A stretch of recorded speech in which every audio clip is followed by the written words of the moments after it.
Ni matumaini yangu mmeshinda mkiwa wazima, na mimi nimeshinda nikiwa mzima, na ninashukuru Mungu wetu wa mbinguni.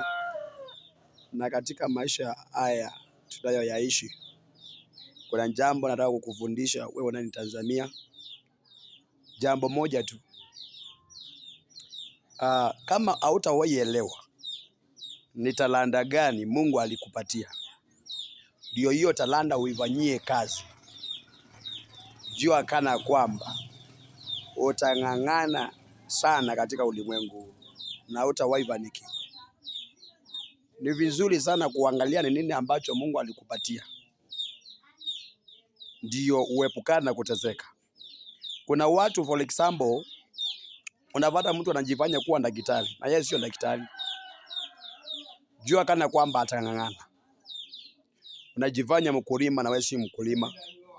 Jua kana kwamba utang'ang'ana. Unajifanya pastor na wewe sio pastor. Utang'ang'ana sana. Unajifanya muombaji na wewe sio muombaji. Utang'ang'ana. Kwa hivyo ni vizuri sana kuzingatia, kujua ni talanta gani Mungu alikupatia, ni talanta gani Mungu aliyokupatia. Ukizingatia kuijua, ujue talanta yako ni ya biashara, fungua biashara, tabarikiwa. Ujue ni ya ukulima, ingia kwa ukulima, tabarikiwa.